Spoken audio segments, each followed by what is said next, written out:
کہ یہ رو پڑا ہے، ڈر گیا ہے، ان کا لے آؤ میرے پاس لے آؤ۔ ان کو واپس لائے تو رومن بادشاہ نے پوچھا کیوں روئے ہو، موت سے ڈر گئے ہو؟ کہنے لگے موت تو ہمارے لیے سب سے بڑا تحفہ ہوتا ہے، میں اپنی بے بسی پہ رویا ہوں۔ کہ کیا بے بسی ہے؟ کہ بے بسی یہ ہے کہ ایک جان ہے آگ میں گرتے ہی جل کے راکھ ہو جائے گی، کاش میرے جسم پر جتنے بال ہیں اتنی میری پاس جانیں ہوتی اور میں ایک ایک جان کو اللہ کے نام پہ قربان کرتا۔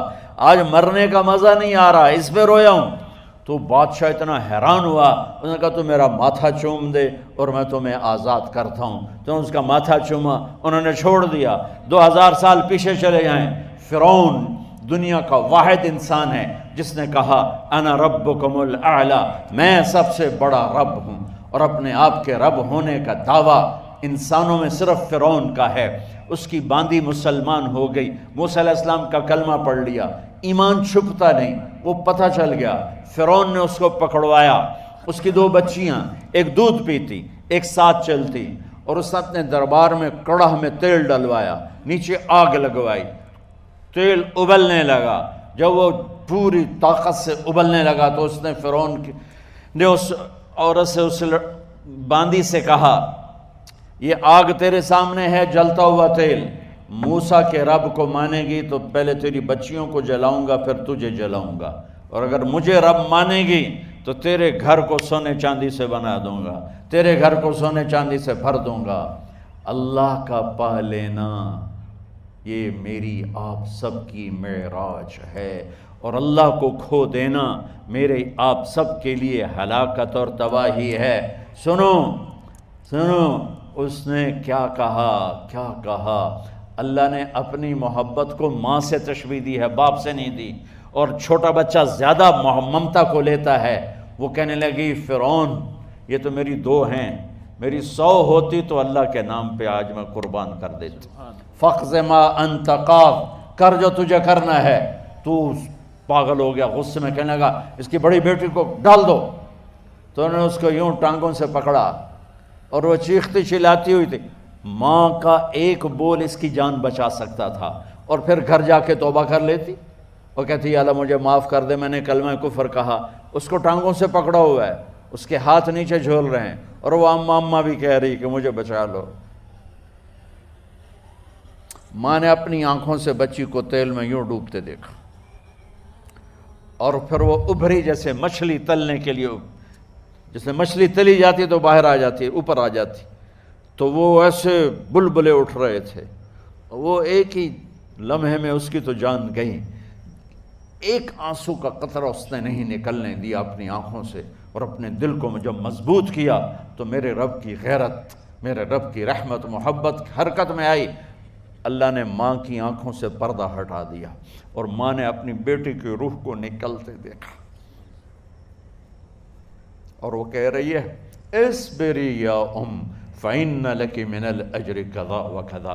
ماں جی ڈرنا نہیں، صبر کرو، جنت تیار ہے، جنت تیار ہے۔ اور شروع معصوم بچی کو تو پتہ بھی نہیں تھا کہ کیا ہونے والا ہے، اس کو پکڑ کے یوں ڈالا، اس کی تو آہ بھی نہ نکلی، اور وہ مچھلی کی طرح تلی گئی۔ اب پھر ماں کا کلیجہ پھٹا، اللہ نے پھر آنکھوں سے پردہ ہٹایا، اور انہیں اپنی بچی کی روح کو نکلتے دیکھا، اور وہ کہہ رہی اصبری یا فإن لک من الأجر کذا و کذا۔ ماں جی تھوڑی دیر کا صبر، جنت تیار ہے، جنت تیار ہے، جنت تیار ہے۔ اللہ کو پایا سب کچھ پایا، اللہ کو کھو دیا سب کچھ کھو دیا۔ جب اس کو پکڑ کے لے جانے لگے، اس نے فرعون کو دیکھا، فرعون اس کی آنکھوں میں آنکھیں نہیں ڈال سکا، نظریں نیچے ہو گئی اس کی۔ کہنے لگی میری ایک بات مانو گے، میری ایک خواہش پوری کرو گے؟ فرعون نے پوچھا کیا؟ کہ جب میں بھی جل جاؤں تو میری اور میری بچیوں کی ہڈیوں کو اکٹھے دفن کرنا، باہر پھینک نہ دینا، دفنا دینا۔ فرعون نے کہا تمہاری یہ خواہش پوری کی جائے۔ انہوں نے کہا پیچھے ہٹ جاؤ، میں نے اللہ کو جان دینی ہے، مجھے دھکا دینے کی ضرورت نہیں ہے، میں اپنے اللہ سے ملنے جا رہی ہوں۔ سبحان اللہ، جب اللہ مطلوب ہوتا ہے تو موت محبوب بن جاتی. جب اللہ کی نافرمانی ہوتی ہے تو موت سے نفرت ہو جاتی ہے، مرنا عذاب نظر آتا ہے. وہ چھلانگ مار گئی، اللہ اکبر کا نعرہ لگاتی ہوئی، ہڈیاں ادھڑ گئیں، گوشت ادھڑ گیا، ہڈیاں باقی رہ گئیں. فرعون نے کہا ایک ہی جگہ ڈال دو، سب کو دفن کر دو. دفن 2000 سال کے بعد بچوں بچیوں، 2000 سال کے بعد، موسیٰ علیہ السلام کے 2000 سال کے بعد جناب رسول اللہ صلی اللہ علیہ وسلم دنیا میں تشریف لائے. 40 سال کی عمر میں نبوت ملی، 50 سال کی عمر میں معراج ہوا، 2050 سال کے بعد میرے نبی کی سواری بیت المقدس جا رہی ہے. اور بیت المقدس پر جب وہ اوپر پہنچے ہیں تو مصر وہاں سے قریب ہو جاتا ہے. جب وہ اترنے لگے تو میرے نبی نے کہا جبریل جنت کی خوشبو آ رہی ہے، جبریل جنت کی خوشبو آ رہی ہے. کہاں سے آ رہی ہے؟ ابھی تو جنت اوپر ہے، ابھی تو اوپر جانا ہے، تو یہ زمین سے جنت کی خوشبو کیا آ رہی ہے؟ تو جبریل نے عرض کی یا رسول اللہ، فرعون کی ایک باندی تھی جو اللہ سے سودا کر گئی جان کا اور اپنی بچیوں کا، اس کی بچیوں کی ہڈیوں کو جہاں دفن کیا گیا ہے، یہ خوشبو جس دن انہیں دفن کیا تھا اس دن سے لے کر آج تک یہ خوشبو آ رہی ہے اور یہ قیامت تک آتی رہے گی. اللہ اپنے نام پہ قربان ہونے والوں کی یوں قیمت لگاتا ہے. پہلے اپنی منزل طے کرو، پہلے اپنی منزل طے کرو، پہلے اپنی منزل طے کرو کہ مجھے اپنی زندگی کی سے لینا کیا ہے. مجھے اللہ کو پانا ہے، مجھے اللہ کو پانا ہے. میں نے اللہ کی قسم، اگر اللہ راضی ہے تو پھر موت سے بڑھ کر کوئی تحفہ نہیں، اس سے بڑھ کر کوئی خوبصورت پیغام نہیں. اور اگر اللہ ناراض ہے تو موت سے خوفناک کوئی پیغام نہیں. عمر بن عبدالعزیز 3 بر اعظم پر حکومت کی. عمر بن عبدالعزیز، بنو امیہ، مروان 9 مہینے حکومت کی. اس کا بیٹا عبد الملک بن مروان 21 برس حکومت کی. اس کا بیٹا ولید 10 سال حکومت کی. اس کا بیٹا سلیمان 2.5 سال حکومت کی. اسی تخت پر بیٹھے عمر بن عبدالعزیز.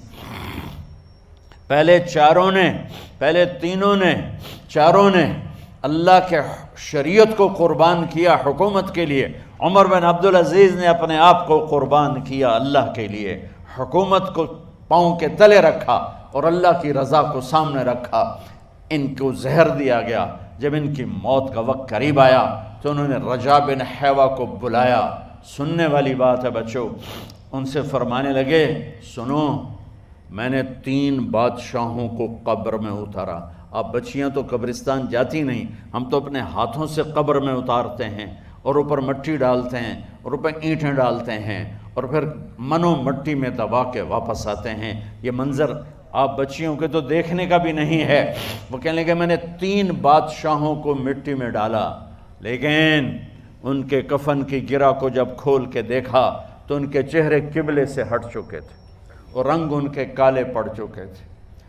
ولید بن عبد الملک، سلیمان بن عبد الملک بن مروان، عبد الملک باپ، ولید بیٹا، سلیمان بیٹا، یہ تینوں کا ان کے چہرے کالے ہو گئے تھے اور ان کا قبلے سے منہ پھر گیا تھا. اب میں مرنے لگا ہوں، مجھے پہلے ضرور چیک کرنا کہ میرا اللہ میرے ساتھ کیا کرتا ہے.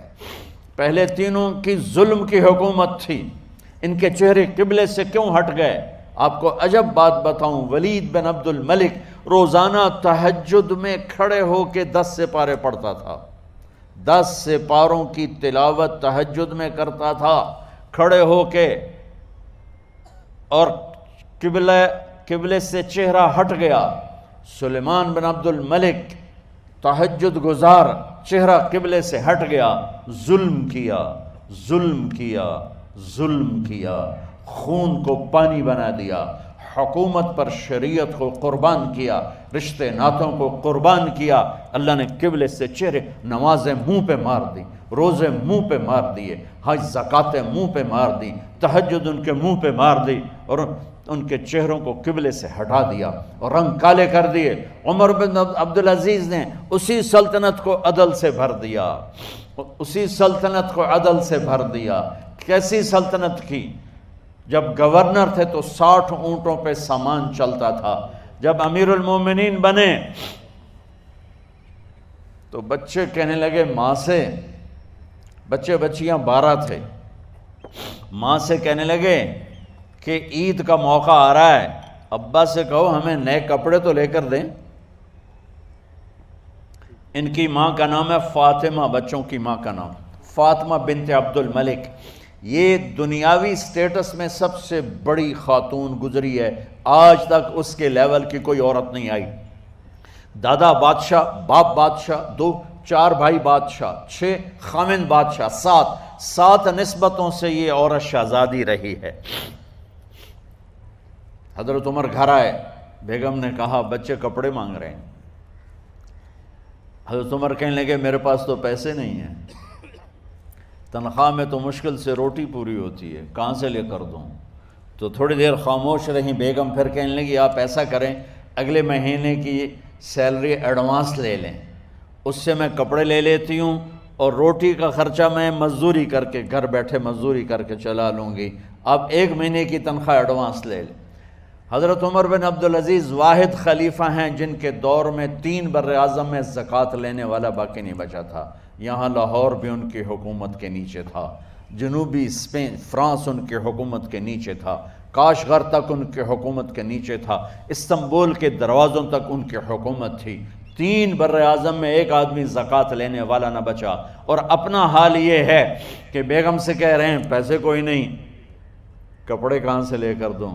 اور بیگم طریقہ بتا رہی ہے کہ آپ اگلے مہینے کی تنخواہ ایڈوانس لے لیں، اس سے میں کپڑے لے لوں گی اور چولہے کا خرچہ، روٹی کا خرچہ میں گھر بیٹھ کے مزدوری کر کے کما لوں گی۔ تو حضرت عمر کہنے لگے ہاں یہ ٹھیک ہے۔ باہر آئے وزیر خزانہ مزاحم، انہیں بلایا کہ بھائی ہمیں اگلے مہینے کی تنخواہ ایڈوانس چاہیے، یہ تنخواہ والے لوگ بیٹھے ہوئے ہیں تنخواہیں لیتے ہیں۔ اس نے کاغذ قلم آگے رکھ دیا، کہا حضرت یہاں لکھ کے دے دیں آپ 1 مہینہ زندہ رہیں گے میں تنخواہ دے دیتا ہوں، اب مجھے لکھ کے دے دیں آپ 1 ماہ زندہ رہیں گے میں آپ کو تنخواہ دے دیتا ہوں۔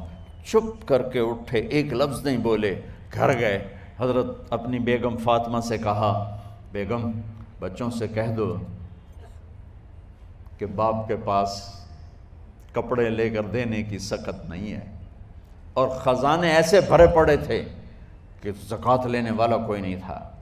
عید کی نماز ہوئی، نماز کے بعد جب ساری فیملی ملنے آئی اور بچے بھی ملنے آئے تو ان کو دیکھ کر ان کی آنکھوں میں آنسو آ گئے۔ کہنے لگے بچوں آج تمہیں دکھ تو ہوگا اپنے باپ پر کہ ایک جوڑا کپڑا بھی لے کر نہ دیا عید کا۔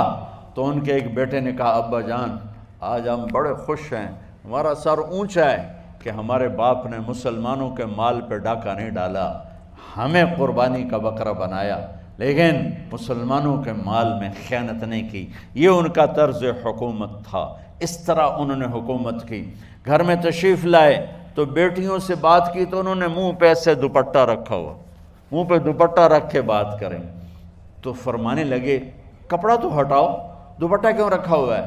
تو گھر کی خادمہ زور زور سے رونے لگی، کہنے لگی امیر المومنین آج آپ کی بیٹیوں نے کچا پیاز توڑ کے روٹی کھائی ہے تو وہ اس کی بو ہے منہ میں، آپ کو بو سے نفرت ہے اس لیے منہ پہ کپڑا رکھ لیا ہے۔